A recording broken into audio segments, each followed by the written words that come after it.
इस प्रकार जब भगवान ने देवताओं की स्तुति सुनी तो भगवान ने कहा, ब्रह्मा जी आपका कहना ठीक है, अवश्य ही अन्य सब कार्य हो गए हैं, लेकिन यदुवंश अभी बाकी है। जब तक ये नष्ट नहीं हो जाते तब तक मैं यहीं रहूँगा और इसके बाद जाऊँगा। यह सुनकर देवता लोग अपने अपने धाम में चले गए। जब इधर द्वारिका में उत्पात होने लगे, यह भगवान की माया थी, लीला थी। द्वारिका में किसी का शाप नहीं लगता था। देखो, स्वयं नारद जी जो हैं वो अनेक शापों के भागी हैं। सबसे ज़्यादा यदि किसी ने गालियाँ खाई हैं तो नारद जी ने ही खाई हैं। जैसे हमेशा भटकते रहो, तुम्हें रहने के लिए जगह नहीं मिलेगी, ये सब नारद जी को शाप मिले। कुटिया कभी तुम नहीं बना पाओगे, तुमने बच्चों को फोड़ लिया, आदि आदि।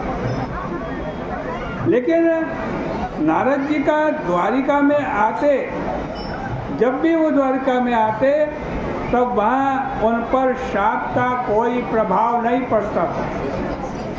इसलिए जब द्वारिका में उत्पात होने लगे तब भगवान ने सोचा कि यहाँ तो यदुवंशी मरेंगे नहीं, इनको कहीं बाहर कर देना चाहिए। यह सोचकर भगवान यदुवंशियों से बोले कि यहाँ बहुत उपद्रव हो रहा है, तुम लोग तुरंत प्रवास तीर्थ में चले जाओ।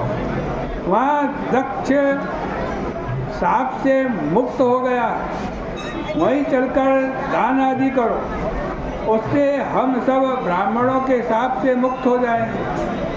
भगवान की बात मानकर सब यदुवंशी प्रभास क्षेत्र में चले गए। अब जब उद्धव जी ने देखा कि यदुवंशी तो प्रभास क्षेत्र जाने को तैयार हैं और द्वारिका में बड़े बड़े अरिष्ट हो रहे हैं, तब वे एकांत में भगवान के पास आए। विविक्त उपसंगम्य जगतामीश्वरेश्वर, और प्रणाम करके बोले, प्रभु मैं समझ गया कि आप अब यदुवंश को छोड़कर जाना चाहते हैं, क्योंकि आप यदि चाहते तो ब्राह्मणों के शाप को काट देते।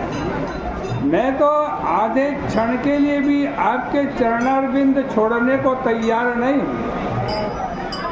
आपका चरित्र परम मंगल है, कर्ण पीयूष है, उसका आस्वादन करके मनुष्य अन्य स्पृहा त्याग कर देता है। मैं तो आपके साथ एक पलंग पर सोया, एक आसन पर बैठा, एक साथ घूमा, एक साथ स्नान किया, एक साथ खेला, एक साथ भोजन किया। अब मैं आपको कैसे छोड़ सकता हूँ? मैं आपका उतरा हुआ प्रसाद ही तो पहनता हूँ, आपका उच्छिष्ट ही तो खाता हूँ।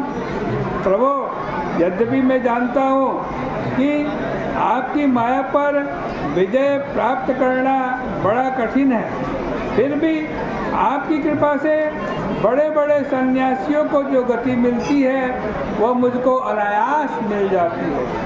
यहाँ देखो, उद्धव जी के वचनावली में एक बात बड़ी विचित्र है।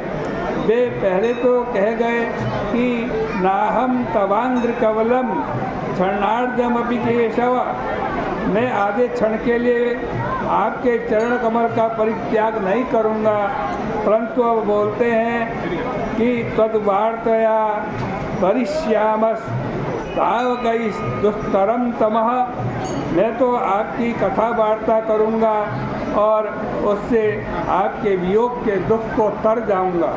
आपका कीर्तन, आचरण, भाषण आदि का स्मरण करता रहूँगा। इससे भगवान समझ गए कि उद्धव जी मेरे साथ जाना नहीं चाहते और यहीं रहना चाहते हैं। इसके बाद भगवान ने उद्धव जी को उत्तर देना प्रारंभ किया और यहीं पर श्रीमद् भागवत महापुराण के एकादश स्कंद का ये छठा अध्याय परिपूर्ण होता है। और कृष्ण कन्हैया लाल की जय।